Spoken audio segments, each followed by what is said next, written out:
Halo teman-teman kelontong Ruru. Nah, hari ini di tempat Om Yanto kita akan nge-review nepe khusus nih. Dari bentuknya pasti teman-teman udah tahu ya, ini adalah Nepenthes campanulata. Nah, kita lihat dulu nih caranya Om Yanto miara kampanye gimana. Jadi dia pakai tatakan air, potnya juga gede, lebar, jadi ada microclimate-nya, plus masih pakai sungkupan kayak gini. Nah, kalau dari segi media juga agak mirip di habitat.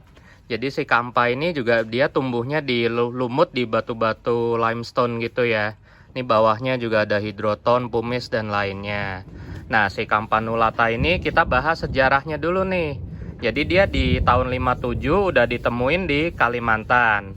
Nah, cuman pada tahun 80-an itu mereka punah, kebakar oleh kebakaran di site-nya itu.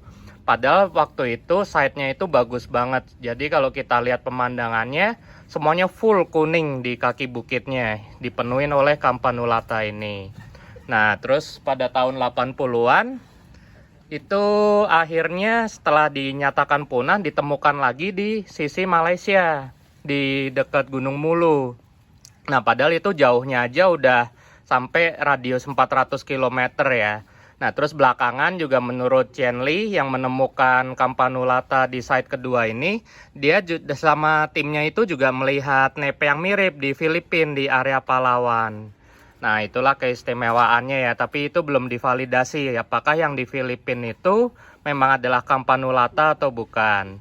Kemudian juga keunikan dari campanulata ini itu adalah picture-nya relatif nggak ada dua bentuk seperti biasanya pada nepe, yaitu lower dan upper.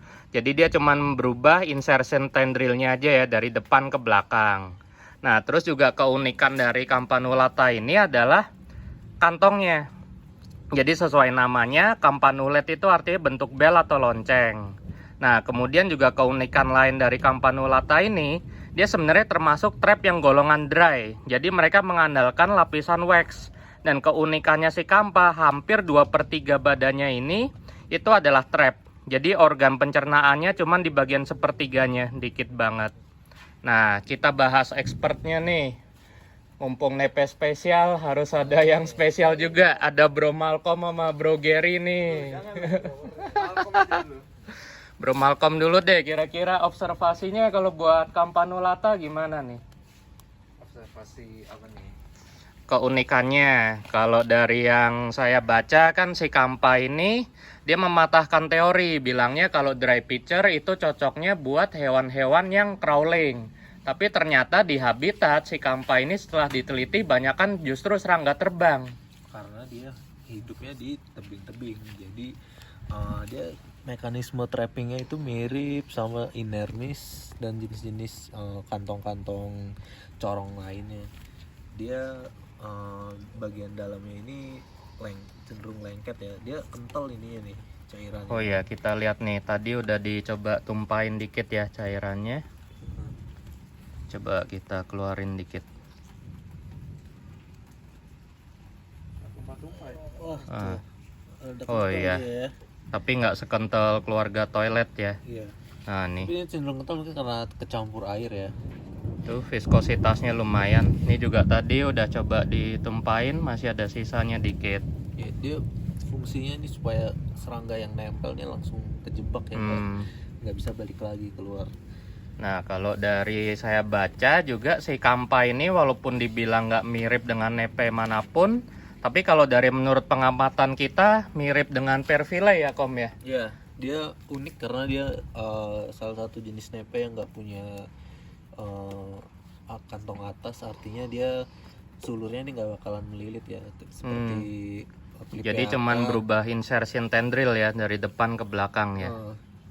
Tapi cenderung sama lah antara lower dan uppernya.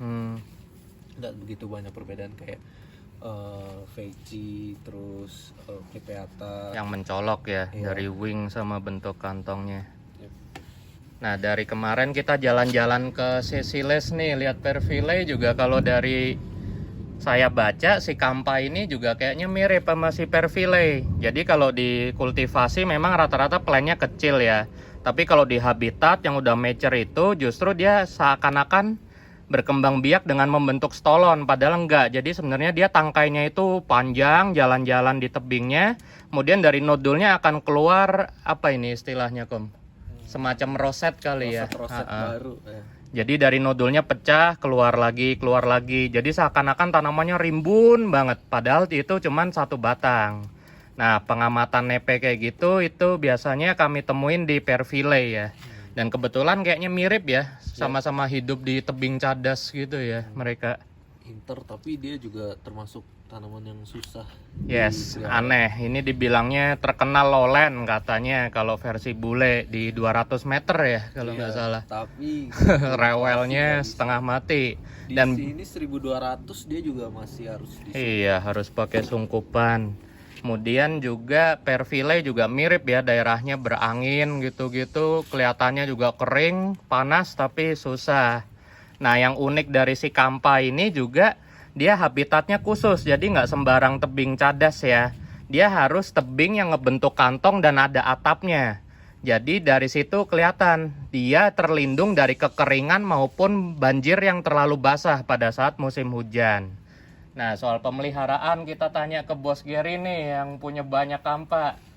Ada saran nggak, Bro Gary, buat miara kampa tuh bagusnya gimana? Deketan Gary biar speakernya. Kalau dari saya sih, kampa ini lebih senang media yang super poros sih.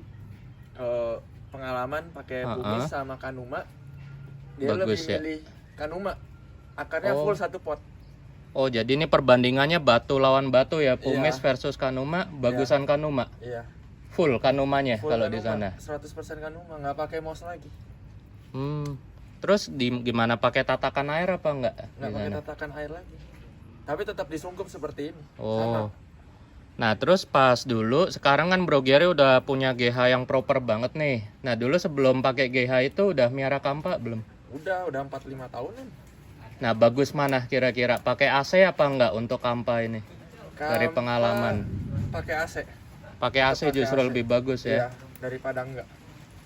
Oke. Walaupun dia itu spesiesnya bilangnya ultra lowland, tetap tapi mintanya ngibul ya, bule-bule itu.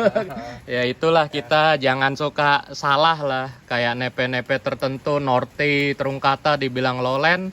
Tapi ya iklim hutan atau iklim khususnya mereka tuh membuat mereka cenderung butuh perhatian khusus. Oke, jadi secara overall untuk Campanulata ini yang pasti media poros, bebatuan, kemudian suhu cenderung dingin ya Bro Gary ya. Yep. Oke, thank you. Nah, di sini juga spesial nih, udah pakai tatakan air, medianya full sphagnum. Nah, kalau dari grower-grower sini memang di Indo rata-rata pada pakai bebatuan. Tapi kalau di grower bule, itu mereka juga banyak mengalami kegagalan pakai media biasa, yaitu sphagnum mixed perlite. Nah, cuman ada banyak grower yang udah sangat sukses, jadi mereka pakai batu limestone asli. Jadi bener-bener bongkahan batu cadas, kemudian cerukannya diisi full sphagnum, dikit aja untuk ngebungkus akar. Nah, itu rata-rata pada bilang kampanye bagus. Tapi mereka suhunya juga inter cenderung highland ya. Oke, nah karena ini juga adalah salah satu nepe yang sangat terancam kelangkaannya, kita juga harus ngelestariin ya. Jadi usahakan kalau benar-benar pengen memiliki kampa, jangan beli yang cabutan. Carilah yang memang branded atau dari tissue culture. Oke, thank you teman-teman.